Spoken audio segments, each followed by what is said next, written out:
Assalamualaikum warahmatullahi wabarakatuh.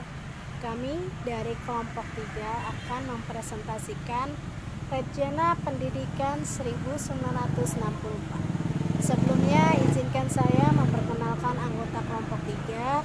Dimulai dari saya, Elva Sukmawati NIM 37, Hesti Dwi Lestari NIM 51, Riza Devika NIM 52, Azimatus Silvianita NIM 71. Langsung saja. Baik, di sini saya akan menjelaskan mengenai latar belakang dan dasar pemikiran penyusunan Rencana Pendidikan 1964.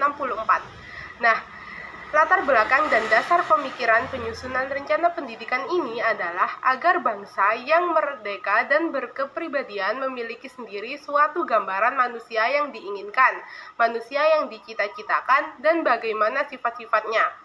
Rencana pendidikan ini menghasilkan kurikulum 1964 yang menekankan anak didik yang harus berkembang secara harmonis menjadi manusia Pancasila yang bertanggung jawab atas tercapainya 3 kerangka tujuan revolusi nasional. Nah, kurikulum 1964 ini meniti beratkan pada pengembangan daya cipta, rasa, karsa, karya, dan moral yang kemudian dikenal dengan istilah Pancawardhana. Selanjutnya, Rencana Pendidikan tahun 1964 merupakan dokumen yang ditujukan kepada para pengurus, kepala sekolah, serta guru sekolah dasar dan taman kanak-kanak. Kemudian, tujuan pendidikannya adalah membentuk manusia Pancasila yang bertanggung jawab atas tercapainya tujuan-tujuan revolusi nasional sebagaimana yang sudah digariskan oleh pemimpin besar Revolusi Bung Karno dalam Rencana Pendidikan tahun 1964 halaman 12. Nah, dari tujuan pendidikan tersebut, kemudian maksud dan tujuan pendidikan SD dan TK diarahkan kepada mendidik dan membentuk kebiasaan sesuai dengan sifat-sifat manusia sosialis Indonesia. Kemudian landasan yuridisnya adalah ketetapan MPRS nomor 2 tahun 1960, yaitu yang pertama pendidikan sebagai pembina manusia Indonesia baru yang berakhlak tinggi, yang kedua pendidikan sebagai produsen tenaga kerja dalam semua bidang dan tingkatan. Yang ketiga, pendidikan sebagai lembaga pengembang kebudayaan nasional. Yang keempat, pendidikan sebagai lembaga pengembang ilmu pengetahuan, teknik, dan fisik atau mental. Kemudian yang terakhir, pendidikan sebagai lembaga penggerak seluruh kekuatan rakyat.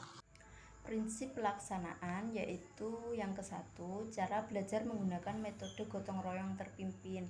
Yang kedua, menerapkan hari Sabtu sebagai hari Krida. Kerangka dan struktur program kurikulum 1964 yaitu yang ke-1 ada pengembangan moral yang terdiri dari pendidikan kemasyarakatan, pendidikan agama atau budi pekerti. Yang kedua ada pengembangan kecerdasan yang terdiri dari bahasa daerah, bahasa Indonesia, berhitung, pengetahuan alamiah. Yang ketiga ada pengembangan emosional atau artistik yang di dalamnya terdapat pendidikan kesenian. Yang keempat ada pengembangan keprigelan yang terdiri dari pendidikan keprigelan atau keterampilan. Yang kelima ada pengembangan jasmani yang terdiri dari pendidikan jasmani dan kesehatan.